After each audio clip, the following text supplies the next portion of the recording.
Semuanya bersukacita hari ini? Haleluya. Siap diberkati dengan firman Tuhan? Pertama-tama tentunya saya mau mengucapkan dulu Merry Christmas, Selamat Natal buat saudara, karena saya sadar tidak semuanya ikut perayaan tanggal 24, 25 kemarin karena keterbatasan tempat, jadi tidak bisa kita semua ikut. Itu sebabnya saya berdoa Natal tahun ini membawa anugerah, berkat dan sukacita besar di dalam hidup saudara. Amin. Nah, hari ini saudaraku adalah ibadah minggu terakhir di tahun 2020 dan ini adalah sesi terakhir. Oke, jadi Tuhan sudah menyimpan yang terbaik untuk yang terakhir di ibadah ini. Anda akan terima berkat yang terbaik dari Tuhan. Boleh katakan amin, kita kasih tepuk tangan yang meriah buat Tuhan kita. Nah, firman Tuhan yang saya mau bagikan hari ini judulnya adalah Preparing for Next Level atau bersiap untuk level berikutnya. Saya percaya di tahun yang baru, tahun 2021 nanti, Tuhan akan bawa saudara maju ke level berikutnya.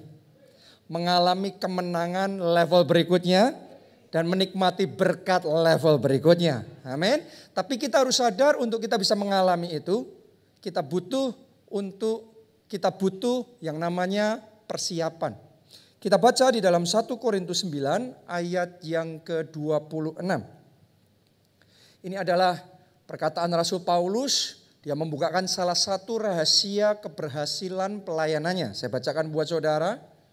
Sebab itu aku tidak berlari tanpa tujuan. Dan aku bukan petinju yang sembarangan saja memukul. Sampai di situ pembacaan kita.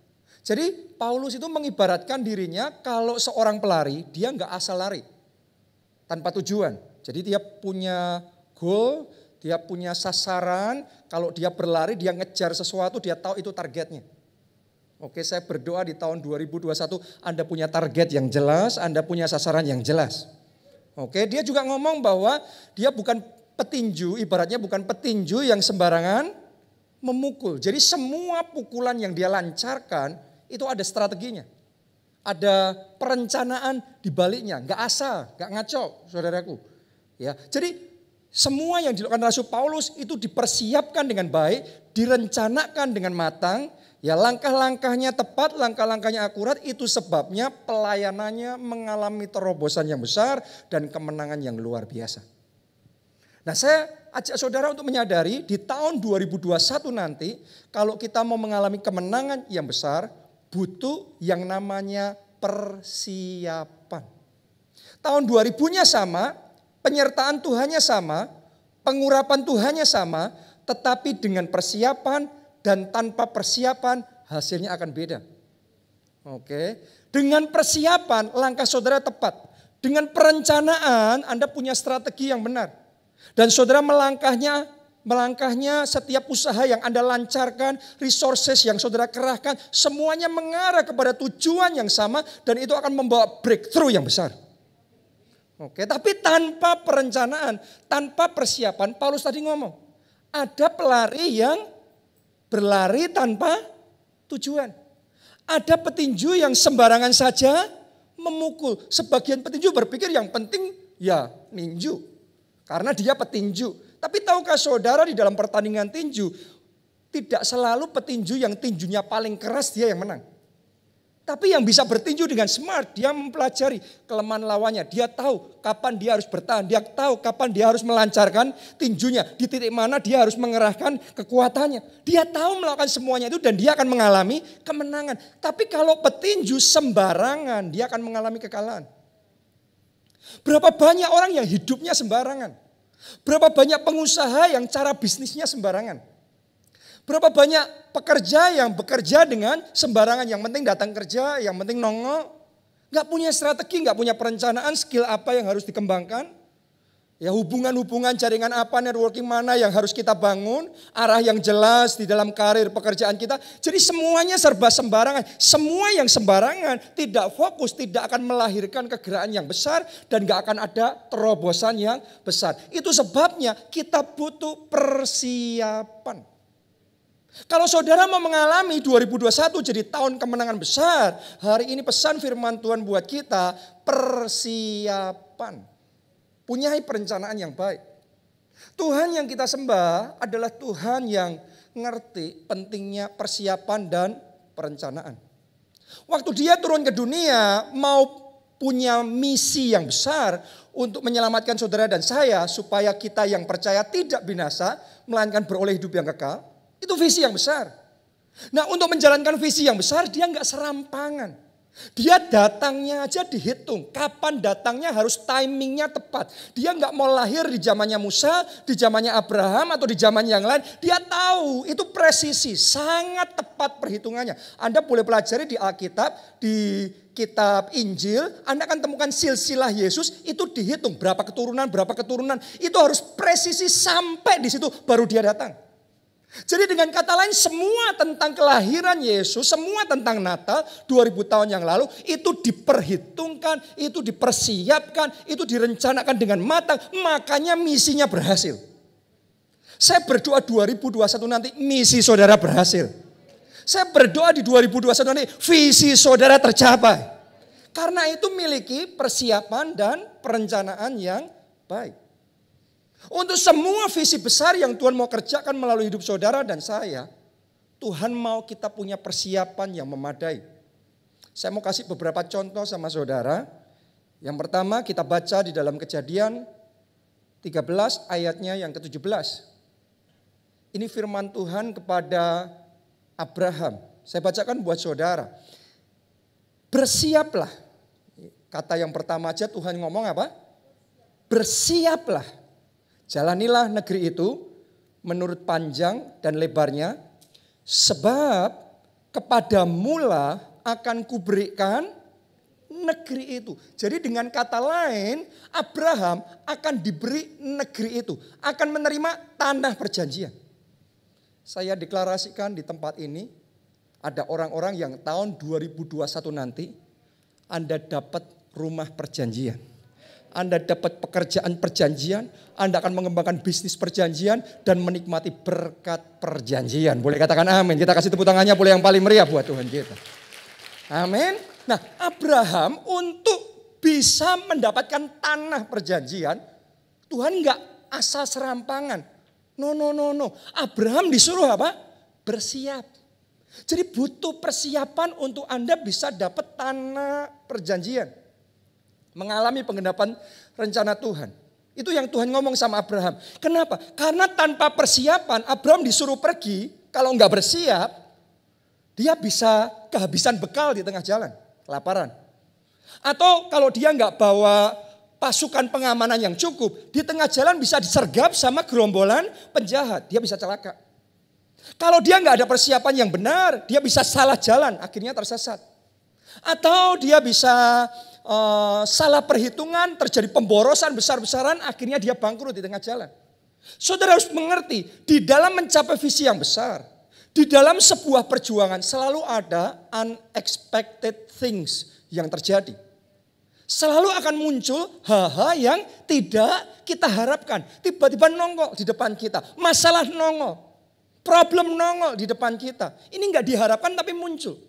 Tiba-tiba terjadi gempa bumi, terjadi kerusuhan, tiba-tiba muncul resesi tahun ini, tiba-tiba pandemi melanda seluruh dunia. Yang kayak gini ini akan selalu ada yang namanya hal yang tidak diharapkan selalu ada. Tanpa persiapan, kalau kita nggak siap, kita roboh. Tapi hari ini kalau saudara mau dengarkan firman Tuhan, sementara kita masuk tahun 2021, ada hal-hal yang muncul, rintangan-rintangan yang muncul, yang lainnya roboh, Anda tetap kokoh. Amin. Itu semua butuh persiapan. Mari kita baca lagi di dalam Yosua 1 ayat yang kedua. Kali ini Tuhan ngomong sama Yosua. Hambaku Musa telah mati. Sebab itu disuruh apa? Bersiaplah sekarang, seberangilah sungai Yordan ini, engkau dan seluruh bangsa ini menuju negeri yang akan kuberikan kepada mereka, kepada orang Israel itu. Jadi kepada Yosua pun yang mau menghadapi peperangan besar disuruh bersiap. Yang mau memimpin bangsa Israel di dalam sebuah pergerakan disuruh bersiap. Kenapa harus bersiap? Karena kalau nggak ada persiapan, nggak direncanakan yang matang, maka pergerakan mereka bisa kacau balau. Semua pergerakan kalau nggak direncanakan, saudaraku, bisa muncul banyak miskomunikasi. Kalau sudah kayak gitu banyak hoaks muncul. Kalau banyak hoaks muncul bisa banyak sakit hati, kesalahpahaman, muncul pemberontakan, semuanya kacau semua. Kalau nggak direncanakan dengan baik, pergerakan mereka bisa saling benturan, bisa saling mendahului. Bukannya mereka ngikuti tabut perjanjian, tapi mereka mendahului tabut perjanjian, masuk ke sungai Yordan dulu, mereka binasa di situ. Jadi visi yang besar bisa kandas tanpa persiapan yang memadai. Itu sebabnya hari ini saudara buka hati. Dan terima pesan firman Tuhan ini. Untuk kita mengalami kemenangan besar di 2021, bersiaplah sekarang. Mulai buat perencanaan yang baik. Buat perencanaan untuk keluarga saudara. Buat perencanaan di dalam pekerjaan saudara. Buat perencanaan untuk keuangan saudara. Buat perencanaan dalam pelayanan, dalam kelompok sel. Buat perencanaan untuk 2021. Sekitar 1 bulan terakhir ini saya bersama dengan beberapa leaders di gereja kita juga membuat perencanaan untuk 2021. Kita menganalisa hal apa saja yang sudah baik, yang sudah benar, yang kita lakukan selama 2020 ini. Sehingga sementara pandemi melanda seluruh dunia, banyak gereja gonjang ganjing juga, banyak yang mengalami kendala yang besar. Tapi kita bersyukur tetap kokoh di masa pandemi ini. Jadi ada hal-hal yang benar yang sudah dilakukan, kita pelajari itu dan kita pastikan di tahun yang akan datang itu akan terus kita perkokoh, terus akan kita kembangkan. Tapi kita di dalam evaluasi, di dalam diskusi kita juga menyadari ada hal-hal yang kita lakukan masih salah. Ada hal-hal yang kita lakukan yang belum tepat sehingga kita ketinggalan. Yang lainnya maju, yang lainnya begitu bagus bersinar, kita kok ketinggalan sendiri, kita kok ada di posisi belakang. Oke, semua ada yang namanya momen kayak gitu. Tapi kita diskusi, kita evaluasi. Oke, sekarang kita ketinggalan ini. Tapi gimana caranya tahun depan di babak berikutnya, di putaran berikutnya, di tikungan berikutnya kita bisa maju dari yang paling belakang jadi yang paling depan. Dan itu dibuat perencanaannya. Kita buat langkah kita begini. Reposisinya mesti seperti ini. Terus perubahannya harus begini. Itu direncanakan. Kalau ada perencanaan, ada kemenangan. Oke, saudara semua ngerti bahwa gereja kita adalah gereja yang berjalan di dalam kuasa Allah. Berjalan di dalam mujizat Tuhan. Setiap saat Tuhan kerjakan mujizat-mujizat yang luar biasa. Tapi saya mau ngomong sama saudara, ada tempat untuk mujizat, ada tempat untuk pengurapan Allah, tapi juga ada tempat untuk perencanaan. Ada tempat untuk persiapan dan masing-masing itu harus dijalankan. Ada sebagian orang ekstrim pokok yang penting mujizat.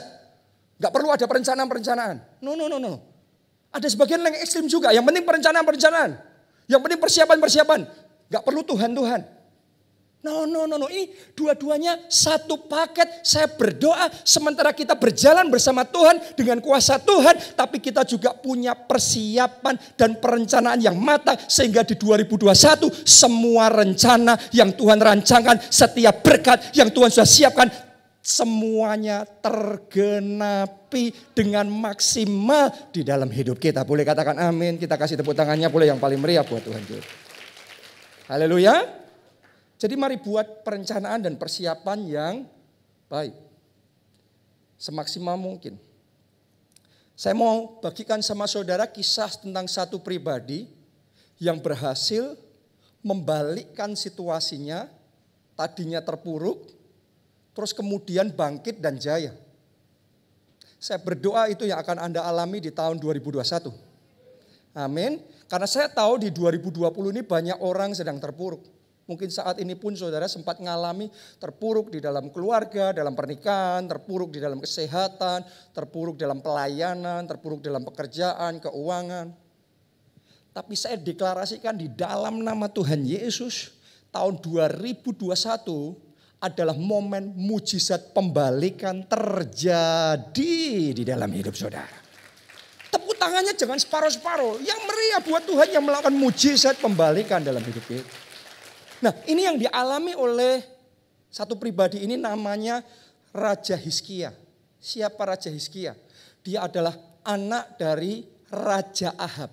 Pernah nggak saudara dengar Raja Ahab? Cukup familiar ya, karena dia cukup terkenal juga rupanya. Ya, tapi terkenal bukan baiknya, terkenal jahatnya. Dia banyak melakukan dosa, dia banyak menyakiti hati Tuhan. Ya, dia terlibat banyak penyembahan berhala, dia banyak mendukakan hati Tuhan sehingga akhirnya di bawah pemerintahannya sering kalah perang. Ngalami kemunduran banyak. Secara ekonomi negaranya bangkrut, habis saudaraku. Dan di titik terendah itu dia meninggal. Setelah itu anaknya yang jadi raja. Anaknya namanya siapa tadi? Hizkia. Raja Hizkia. Jadi pertama kali Raja Hizkia take over dari bapaknya jadi raja. Memang dia raja, tapi raja dari kerajaan yang terpuruk. Bukan dari kerajaan yang makmur.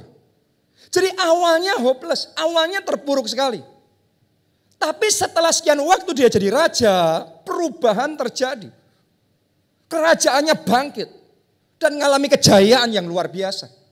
Ayo kita baca 2 Tawarik 32 ayatnya yang ke-27. Hizkia mendapat kekayaan. Tadinya belum punya. Walaupun raja belum kaya rupanya. Sekarang Hizkia mendapat kekayaan dan apa? Kemuliaan yang sangat besar. Terjadilah ini dalam hidup saudara di tahun 2021. Kekayaan, kejayaan, kehormatan, kemuliaan yang sangat besar. Boleh katakan amin. Kita kasih tepuk tangannya yang meriah buat Tuhan kita. Ia membuat perbendaharaan. Kalau bahasa sekarang banyak gudangnya. Ya, banyak persediaannya, banyak berangkasnya. Untuk emas, perak, batu permata, yang mahal-mahal, rempah-rempah, perisai-perisai, dan segala macam barang yang indah-indah. Coba Anda renungkan, awalnya terpuruk sekali, tapi setelah beberapa saat pembalikan terjadi, dia sukses besar. Dia mengalami kejayaan yang luar biasa. Apa rahasianya? Karena dia punya persiapan dan perencanaan yang bagus. Mungkin sudah tanya kok bisa, persiapan seperti apa, perencanaan seperti apa. Saya mau bagikan 3 hal tentang Hizkia yang membuat dia berhasil membalikkan situasinya. Supaya saudara dan saya juga bisa belajar sehingga kita juga bisa membalikkan situasi kita. Oke, tahun 2021 nanti harus terjadi pembalikan, harus terjadi ledakan besar, harus terjadi kemenangan dahsyat dan terobosan yang luar biasa. Amin. Nah, ada 3 hal saya mau bagikan. Nomor 1, rahasia keberhasilan Hizkia adalah Hizkia memprioritaskan Tuhan. Oke, saya mau ngomong begini sama saudara, ini penting sekali. Ya, kalau saudara buat perencanaan dan persiapan untuk tahun 2021, pastikan dalam perencanaanmu Tuhan nomor 1. Oke, jangan sampai perencanaan tanpa Tuhan. Karena Alkitab ngomong, jikalau bukan Tuhan yang membangun rumah, sia-sia usaha orang membangunnya. Jadi kalau saudara membuat rencana tanpa Tuhan, akhirnya sia-sia. Karena itu pastikan dalam perencanaan saudara bukan hanya bersama Tuhan, tapi Tuhan prioritas. Tuhan nomor 1, Tuhan yang pertama, itu yang dilakukan Hizkia. Kita baca ya, 2 Tawarik 29. Ayat yang ke-3. Kita akan terus bergerak di seputar 2 Tawarik itu. Ya, karena ini kisah Hizkia ada di seputar itu. Pada tahun pertama pemerintahannya, berarti dia baru naik tahta. Dalam bulan yang pertama, jadi raja bulan pertama, ibaratnya orang jadi presiden melakukan gebrakan 30 hari pertama. Nah, ini kisah ayat ini tentang itu. Ya, tahun pertama, bulan pertama dia jadi raja. Apa yang dilakukan Hizkia? Ia membuka pintu-pintu rumah Tuhan dan memperbaikinya. Kenapa ditulis seperti itu? Karena di zaman bapaknya bait Allah ditutup pintu-pintunya. Rusak semuanya, kacau berantakan. Karena Ahab ini melakukan banyak hal yang menyakiti hati Tuhan. Dan Hizkia menyadari Itu semua membuat kerajaannya terpuruk. Kalau dia mau pemulihan terjadi, maka pintu-pintu rumah Tuhan harus dibuka terlebih dahulu. Maka ibadah harus dibangun kembali. Maka Tuhan harus jadi nomor satu. Jadi itu yang dilakukan oleh Hizkia. Mari kita lihat apa yang terjadi ketika Hizkia memprioritaskan Tuhan. Sekarang 2 Tawarik 31 ayat yang ke-21. Coba Anda lihat hasilnya. Dalam setiap usaha yang dimulainya untuk pelayanannya terhadap rumah Allah dan untuk pelaksanaan Taurat dan perintah Allah, ia mencari Allahnya. Saya doa saudara sungguh-sungguh mencari Allah terlebih dahulu. Saudara mengutamakan kerajaan Allah terlebih dahulu. Kenapa? Anda lanjutkan. Semua dilakukannya dengan segenap hati. Ini dampaknya. Sehingga segala usahanya berhasil. Doa saya dan nubuat saya untuk saudara di tahun 2021. Di dalam nama Tuhan Yesus. Segala usahamu berhasil. Semua pekerjaan saudara berhasil. Semua yang engkau perjuangkan berhasil. Semua yang engkau doakan berhasil. Amin. Kenapa? Karena Hizkia mengutamakan Tuhan. Dia buka itu pintu-pintu rumah Tuhan. Saya mau ajak saudara belajar dari Hizkia. Karena Hizkia ini ngalami. Matius 6 ayat 33. Carilah dahulu kerajaan Allah dan kebenarannya. Maka semuanya ditambahkan kepadamu. Itu Hizkia. Dia di bulan pertama, di tahun pertama pemerintahnya. Dia buka pintu rumah Allah. Dia utamakan Tuhan terlebih dahulu. Maka segala usahanya berhasil. Jadi saya ajak saudara, ayo kita buka kembali pintu-pintu rumah Allah kita. Apa maksudnya? Ayo kita prioritaskan Tuhan. Saudara yang sekian waktu lamanya mezbah doamu sudah engkau tutup. Maksudnya sudah jarang berdoa, jarang saat teduh. Ini waktunya kita bertobat dan kita buka kembali mezbah doa kita itu. Kita bangun kembali hubungan pribadi kita dengan Tuhan. Boleh katakan amin saudaraku. Ada sebagian dari saudara yang kemarin-kemarin saudara sangat giat di Pondok Daud. Tapi semakin kesini karena begitu banyak pembatasan dan memang belum bisa maksimal kita lakukan, itu membuat kita kendur. Sehingga kita ingat aja tentang Pondok Daud, sudah tidak. Hari ini pesan firman Tuhan dalam hidupmu, Pondok Daud harus dibuka kembali. Pujian dan penyembahan buat Tuhan harus dibangun kembali. Kalau saudara kemarin sempat melayani tapi undur, ini waktunya roh saudara bangkit kembali. Alkitab ngomong, biarlah rohmu menyala-nyala dan layanilah Tuhan. Kita kasih tepuk tangannya boleh yang paling meriah buat Tuhan kita. Kalau saudara ibadahnya sempat kendur, mari kita ambil komitmen sebelum kita masuk di 2021. Ibadah harus kita utamakan kembali. Amin. Jangan menjauhkan diri dari pertemuan-pertemuan ibadah saudara. Anda yang sudah bisa ngikuti ibadah langsung onsite di gedung gereja, saya undang saudara. Ya kecuali saudara masih dalam larangan pemerintah. Kita ikuti peraturan pemerintah. Ya, tapi sikap hati kita mesti utamakan Tuhan. Tuhan nomor satu. Anda lihat Hizkia menomorsatukan Tuhan. Maka segala usahanya dibuat Tuhan berhasil. Jadi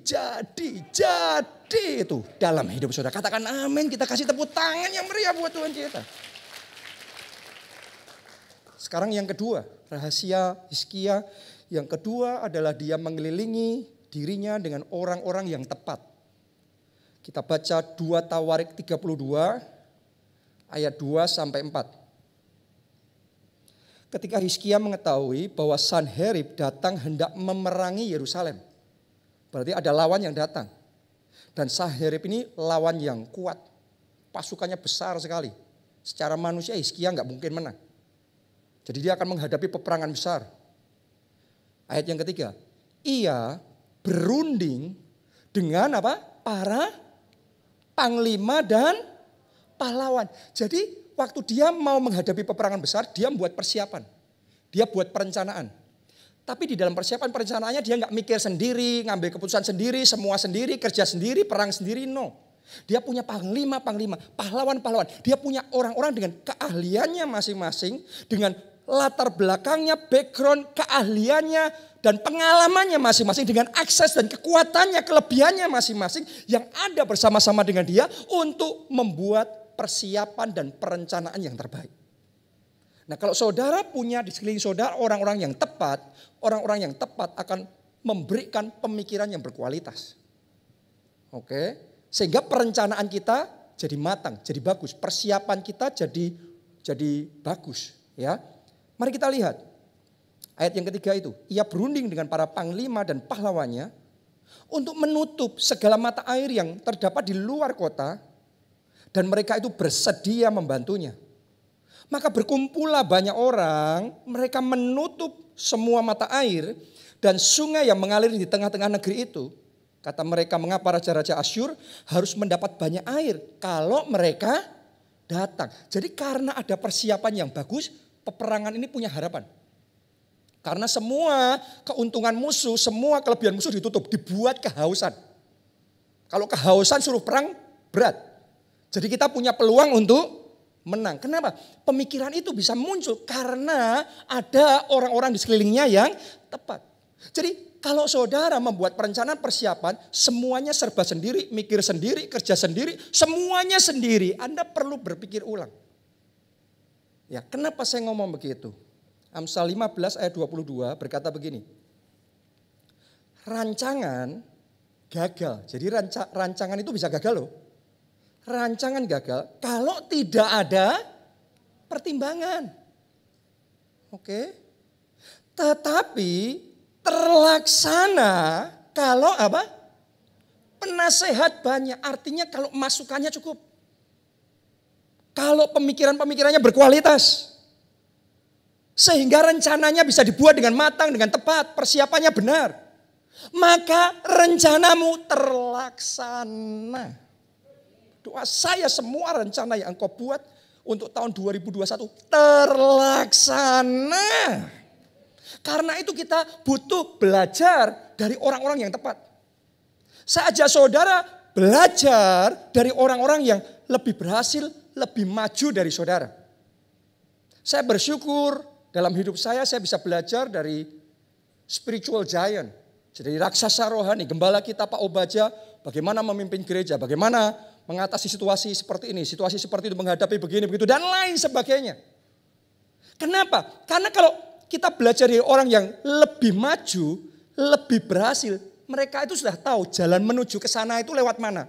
Kalau saudara belajar dari mereka, terus perhatikan sungguh-sungguh, Anda juga akan bisa melihat jalan itu, dan ketika Anda bisa melihat jalan itu, Anda buat rencana untuk lewat di situ, Anda benar-benar lewat di situ, Anda sampainya juga keberhasilan. Amin. Jadi butuh kerendahan hati untuk belajar dari orang lain di bidang saudara yang sudah lebih maju. Jadi jangan semuanya serba sendiri, buat rencana sendiri, kerja sendiri, semua sendiri. Terlalu lama. Saudara harus belajar dari orang-orang yang lebih dulu dari saudara, sehingga kita bisa maju dengan cepat. Dan kita mengalami percepatan rohani, akselerasi rohani. Mungkin saudara ngomong sama saya, tapi saya nggak punya akses untuk belajar dari orang-orang sukses seperti itu. Saya mau ngomong sama saudara, di zaman kita sekarang ini, kita harus bersyukur Tuhan kasih teknologi. Tuhan kasih internet. Sehingga saudara bisa belajar di internet. Unlimited resources. Itu banyak sekali. Tokoh-tokoh paling sukses bukan hanya di kota ini, tapi di bangsa ini, bahkan di seluruh dunia, top thinkersnya mereka, orang-orang paling hebat di dunia ini, saudara bisa pelajari mereka. Jadi jangan pakai internet hanya untuk hahihi aja. Ya, ada waktunya mungkin saudara menikmati itu. Tapi belajar di situ sehingga kita bisa maju. Dalam bidang saya, saudaraku, saya belajar dari orang-orang yang paling top di bidang saya.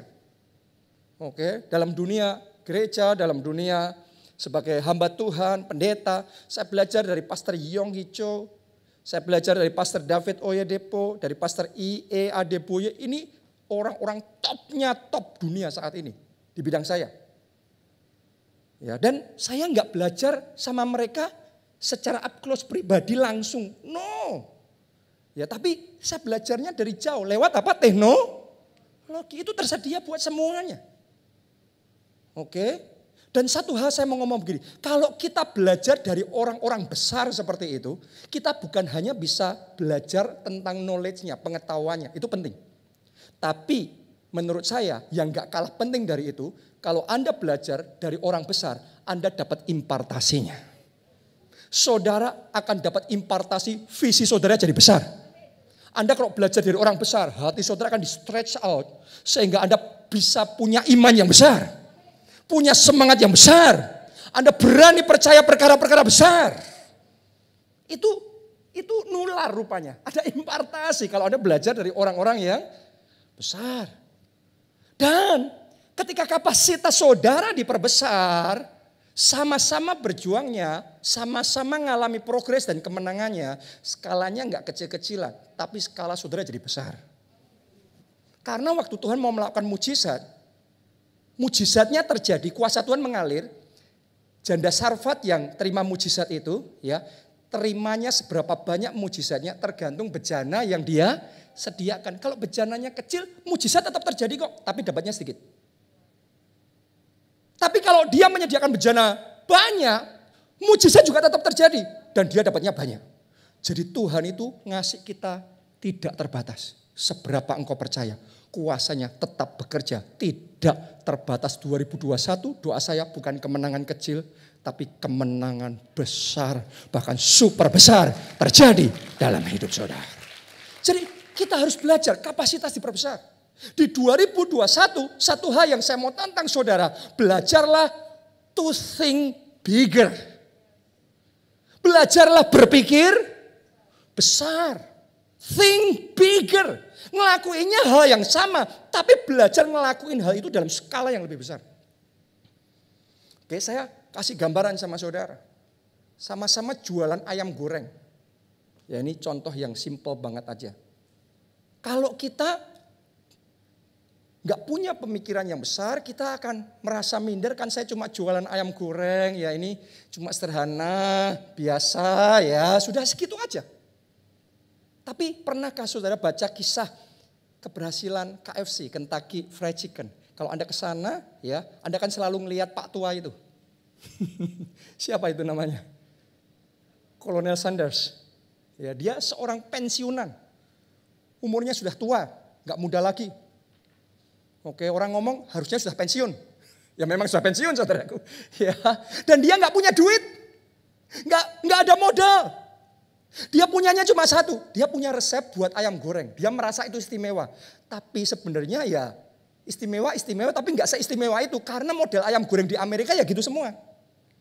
Dan di Amerika kan semua juga banyak yang bisa buat ayam goreng juga. Dan semua chef akan merasa resepnya istimewa. Tapi yang membedakan dia dibandingkan yang lainnya adalah sekalipun dia juga bisa masak dan mau jualan ayam goreng, dia think bigger. Dia nggak mau kecil-kecilan. Dia menolak kecil-kecilan. Dia maunya ini jualannya harus mendunia. Oke, makanya dia berpikir gimana caranya ayam goreng saya dijual di banyak outlet di berbagai kota di seluruh Amerika, bahkan di seluruh dunia, harus konsisten rasanya, ya. Terus kemudian pelayanannya harus begini, begitu dan macam-macam, ada franchise dan lain sebagainya. Semuanya itu bicara tentang think bigger. Sehingga sama-sama jualan ayam goreng, yang awal tadi kecil-kecilan, yang satunya mendunia.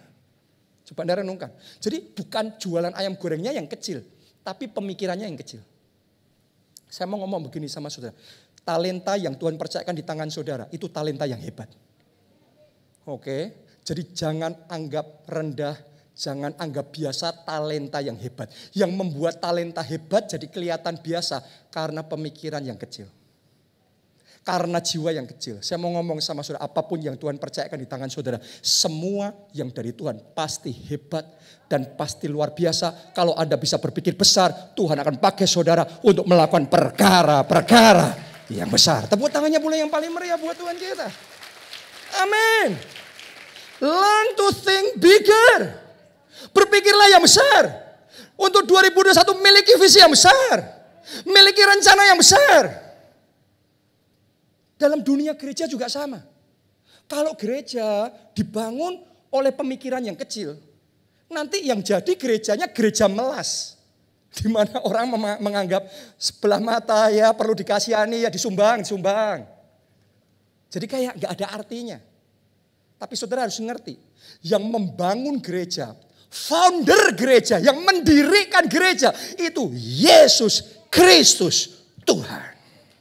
Dan dia punya pemikiran yang besar. Dan dia selalu berpikir besar. Kenapa saya bisa ngomong begitu? Karena sekalipun waktu dia bangun awal, semua waktu awal kecil. Benar apa tidak? Semua yang besar dimulai dengan kecil. Waktu dia bangun awal masih kecil, timnya sederhana, timnya inti dia, latar belakangnya apa? Nelayan. Saya ketemu sama rekan-rekan hamba Tuhan yang kadang-kadang ngomong sama saya, wah gereja saya jemaatnya miskin-miskin, biasa-biasa, nggak ada orang-orang hebat, nggak ada orang-orang bertalenta. Jadi seolah-olah nggak ada masa depan yang besar karena orang biasa. Yesus, saudaraku, jemaatnya nelayan, tim inti, leadernya bukan CEO, ya bukan konglomerat, bukan anggota kerajaan di zaman itu. Para leadernya, top leadershipnya itu para nelayan, tapi dia ngomongnya begini, pergilah. Jadikanlah semua bangsa muridku. Itu orang yang berpikir besar. Dan karena dia berpikir besar, hari ini gereja mendunia. Jadi hal yang sama dibangun dengan pemikiran yang kecil akan jadi kecil. Tapi dibangun dengan pemikiran yang besar akan jadi besar.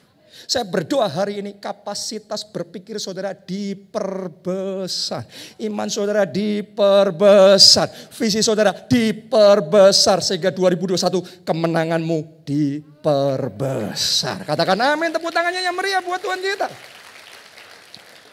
Bukan cuma visi yang besar, bukan cuma iman yang besar. Tapi Hizkia, rahasia yang ketiga yang terakhir. Pemain musik boleh maju ke depan. Hizkia berani ambil langkah iman yang besar. Kita baca 2 Tawarik 32 ayat yang kelima. Ditulis begini.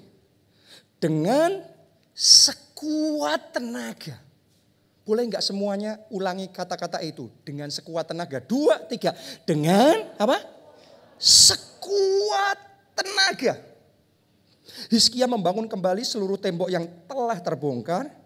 Mendirikan menara-menara di atasnya dan tembok yang lain di luarnya. Ia memperkuat juga Milo di kota Daud dan membuat lembing dan perisai dalam jumlah yang besar. Jadi orang ini gak takut repot. Orang ini berani kerja keras. Bahkan ditulis dengan sekuat tenaga. Rencananya gak tinggal rencana. Rencananya dijalankan dengan sekuat tenaga. Itu sebabnya dari terpuruk dia masuk pada kejayaan dan kemuliaan. Wow, banyak orang punya visi besar, tapi visi tinggal visi. Banyak orang punya impian besar, selamanya tetap impian. Tapi doa saya, impian saudara jadi kenyataan. Doa saya, visi dan rencana saudara jadi realita. Kuncinya berani bayar harga. Jangan cuma punya visi besar, miliki kerja besar. Berani bayar harga besar. Maka Anda akan melihat kemenangan-kemenangan besar.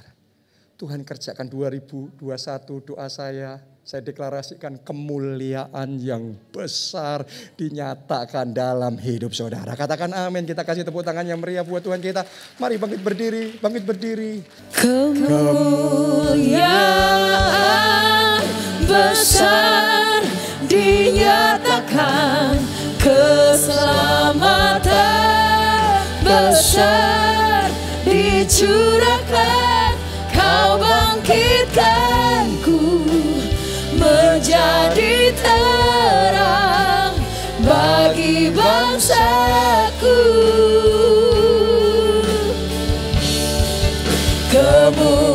Kemuliaan besar dinyatakan, kelimpahan besar dicurahkan.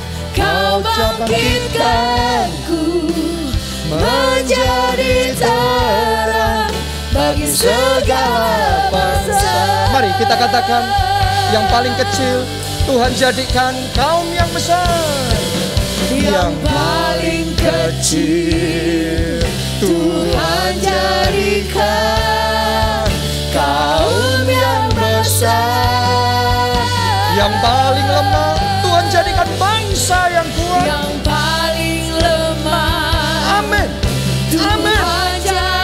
Perbesar kapasitas kami ya Tuhan. bangsa yang kuat. Sekali lagi saudara, mari kita katakan yang paling kecil Tuhan jadikan kaum yang besar. Yang paling kecil Tuhan jadikan kaum yang besar.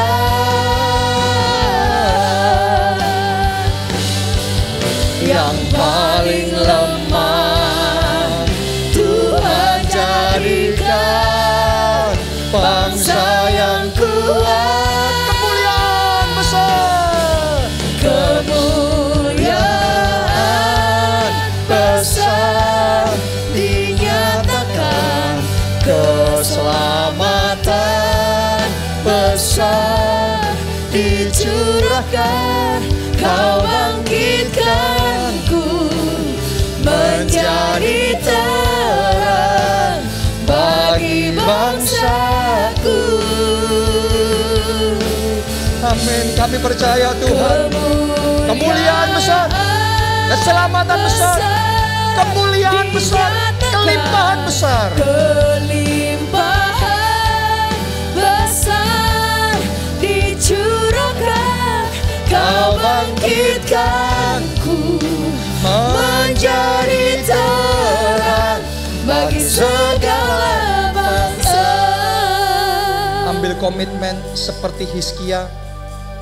Di tahun pertama, di bulan pertama pemerintahannya, yang dia lakukan, dia buka kembali pintu-pintu Ya, amin. bait Allah yang ditutup zaman bapaknya. Oh, yes. Dia buka kembali hari ini, buat komitmen, bangun kembali mesbah doa, bangun kembali pondok Daud, bangun kembali hubungan pribadi saudara sama Tuhan, bangun kembali pelayanan saudara, bangun kembali ibadah saudara. Nggak boleh itu ditutup, itu harus dibangun, harus dikobarkan, diprioritaskan, dinomorsatukan. Anda yang mau angkat dua tangan saudara, katakan Tuhan Yesus, Tuhan Yesus, ampuni aku. ampuni aku. Mulai hari ini, aku mau belajar, menomorsatukan Tuhan. Mulai sekarang dan seterusnya, Tuhan nomor satu. Mari semuanya berdoa, masing-masing berdoa. Tuhan nomor satu. Lebih dari semua rencana apapun juga yang bisa kami kerjakan, Tuhan nomor satu. Engkau selalu nomor satu.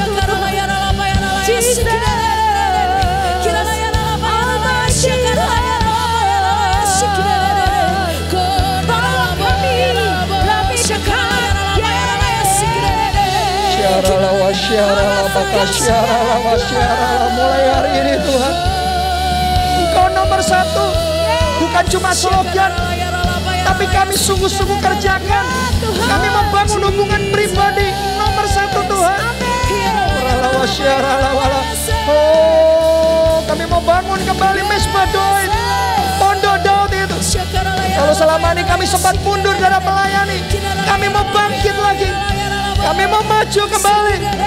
Kalau selama ini kami sudah kendor dalam ibadah, kami sudah sempat meninggalkan pertemuan ibadah, hari ini kami memprioritaskan lagi, menomorsatukan ibadah sama Tuhan lagi.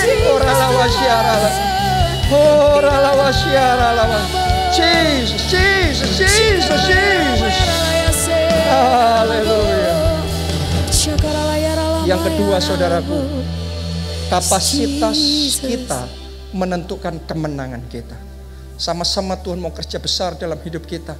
Kalau kapasitas berpikir kita kecil, susah untuk kita dibawa masuk dalam perkara-perkara yang besar. Jadi saya mau berdoa, Anda terima impartasi visi yang besar, Amin. iman yang besar. Yang mau angkat dua tangan saudara di dalam nama Tuhan Yesus.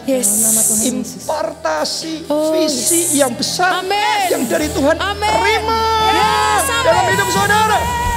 Impartasi iman yang besar, terima dalam hidup saudara. Saat ini juga di dalam nama Tuhan Yesus, kapasitas saudara dilipat gandakan. Kapasitas berpikir saudara diperbesar.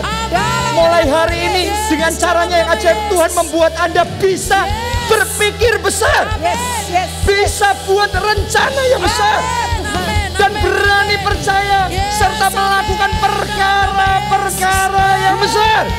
Terima itu dalam nama Yesus. Mari doa, semuanya doa. Doa. Aku terima. Tuhan. Kami terima. Oh, terjadilah. Perbesaran kapasitas itu terjadilah. Kapasitas kami di-upgrade, diperbesar di dalam nama Tuhan Yesus. Di dalam nama Tuhan Yesus. Amin. Amin. Mari katakan, yang paling kecil Tuhan jadikan bangsa yang kaum yang besar. Yang paling kecil Tuhan jadikan kaum yang besar.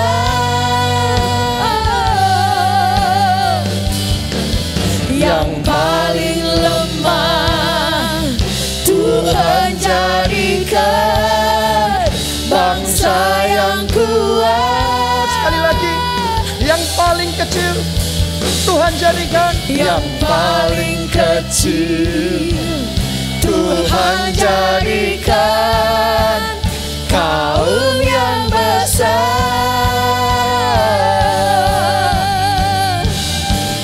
Yang paling lemah Tuhan perbesar kapasitas kami. Perbesar kapasitas berpikir kami. Perbesar iman kami. Mari katakan kemuliaan. Kemuliaan besar dinyatakan. Keselamatan besar dicurahkan. Kau bangkitkanku menjadi terang bagi bangsaku. Kemuliaan besar dinyatakan. Kelimpahan besar dicurahkan. Kau bangkitkanku menjadi terang bagi segala bangsa. Kau bangkitkanku menjadi terang bagi segala bangsa. Haleluya. Haleluya. Terima kasih Tuhan. Mari kita angkat dua tangan kita dan aminkan berkat Tuhan ini. Diberkatilah saudara oleh Tuhan. Amin. Diberkatilah keluarga saudara oleh Tuhan. Amin. Diberkatilah studi dan pekerjaan saudara oleh Tuhan. Diberkatilah kesehatan dan masa depan saudara oleh Tuhan. Amin. Dan diberkatilah pertumbuhan rohani serta pelayanan saudara oleh Tuhan. Dalam anugerah Allah Bapa, cinta kasih Yesus Kristus dan persekutuan dengan Roh Kudus sekarang sampai selama-lamanya. Mari bersama kita katakan amin.